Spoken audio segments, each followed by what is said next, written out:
Assalamualaikum warahmatullahi wabarakatuh. Berjumpa lagi dalam pembelajaran pendidikan Pancasila.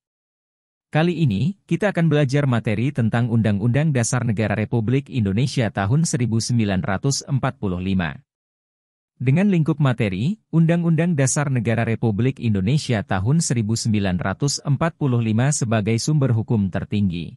Undang-Undang Dasar Negara Republik Indonesia tahun 1945 merupakan konstitusi negara Indonesia. Konstitusi dalam bahasa Latin yaitu constitutio artinya hukum dasar. Dengan demikian pengertian konstitusi adalah hukum dasar yang dijadikan pegangan dalam penyelenggaraan kehidupan berbangsa dan bernegara. Konstitusi atau hukum dasar dibedakan menjadi dua, yaitu 1. Konstitusi tertulis atau WUD. 2. Konstitusi tidak tertulis atau disebut juga dengan istilah konvensi atau kebiasaan ketatanegaraan. Konstitusi tertulis adalah aturan-aturan dasar atau aturan-aturan pokok negara, bangunan negara, dan tata negara yang mengatur peri kehidupan satu bangsa di dalam persekutuan hukum negara yang tertuang dalam naskah tertulis. Contoh, Undang-Undang Dasar Negara Republik Indonesia tahun 1945. Konstitusi tidak tertulis atau konvensi adalah kebiasaan ketatanegaraan yang berupa aturan-aturan dasar yang timbul dan terpelihara dalam praktek penyelenggaraan negara walaupun tidak tertulis. Contoh 1. Pengambilan keputusan di MPR dengan cara musyawarah mufakat. 2. Pidato Presiden setiap tanggal 16 Agustus di depan sidang paripurna DPR. Fungsi konstitusi atau WUD bagi suatu negara. 1. Penentu dan pembatas kekuasaan negara.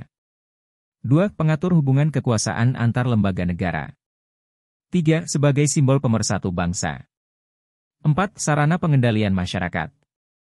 5. Simbolik sebagai pusat upacara. 6. Pemberi atau sumber legitimasi terhadap kekuasaan negara ataupun kegiatan penyelenggaraan kekuasaan negara. Kedudukan Undang-Undang Dasar Negara Republik Indonesia tahun 1945.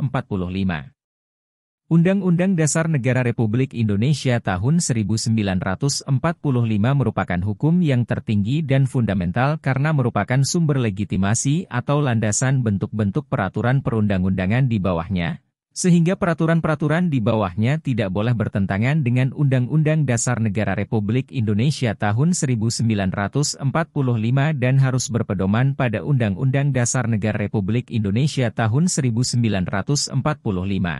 Sebagai hukum dasar, Undang-Undang Dasar tahun 1945 merupakan sumber hukum tertinggi dari keseluruhan produk hukum di Indonesia.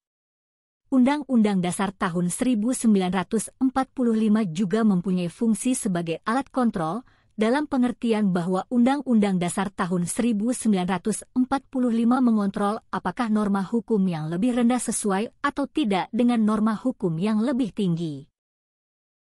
Fungsi Undang-Undang Dasar tahun 1945 sebagai norma hukum tertinggi adalah untuk dijadikan dasar penyusunan peraturan perundang-undangan.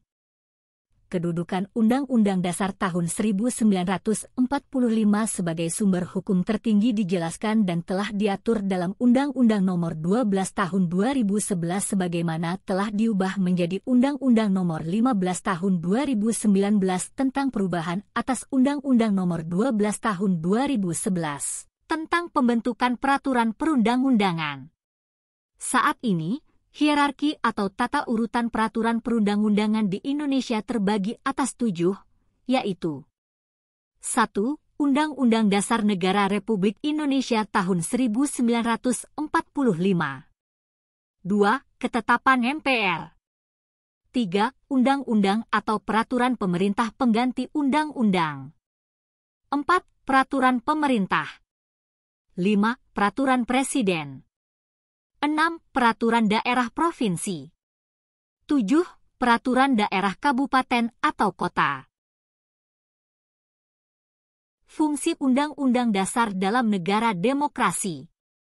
Di dalam negara yang menganut paham demokrasi, Undang-Undang Dasar mempunyai fungsi yang khas, yaitu membatasi kekuasaan pemerintahan agar penyelenggaraan kekuasaan tidak bersifat sewenang-wenang sehingga hak-hak warga negara akan lebih terlindungi. Negara Indonesia menganut paham konstitusionalisme seperti ditegaskan dalam Undang-Undang Dasar tahun 1945 Pasal 1 Ayat 2 yaitu, kedaulatan berada di tangan rakyat dan dilaksanakan menurut Undang-Undang Dasar. Paham konstitusionalisme adalah suatu konsep atau gagasan yang berpendapat bahwa kekuasaan pemerintah perlu dibatasi agar penyelenggaraan negara tidak sewenang-wenang atau otoriter. Salah satu yang dapat membatasi kekuasaan adalah konstitusi atau undang-undang dasar. Akibat yang akan terjadi bila negara tidak memiliki konstitusi atau undang-undang dasar antara lain. 1. Kekuasaan negara terlalu besar yang dapat membahayakan kepentingan rakyat. 2. Bisa terjadi penyalahgunaan kekuasaan dan kesewenang-wenangan oleh penguasa. 3. Bisa terjadi kekacauan dalam hubungan antar lembaga negara. 4. Bisa terjadi perpecahan atau disintegrasi bangsa karena tidak adanya alat dan simbol pemersatu bangsa. 5. Penyelenggaraan kehidupan berbangsa dan bernegara tidak akan berjalan dengan baik karena terjadi benturan kepentingan dari berbagai golongan yang tidak terkendali. Demikianlah pembahasan kita kali ini tentang Undang-Undang Dasar Negara Republik Indonesia tahun 1945 sebagai konstitusi negara yang merupakan sumber hukum tertinggi. Pada pertemuan selanjutnya, kita akan memahami sejarah perumusan UUD Negara Republik Indonesia tahun 1945. Sekian, terima kasih.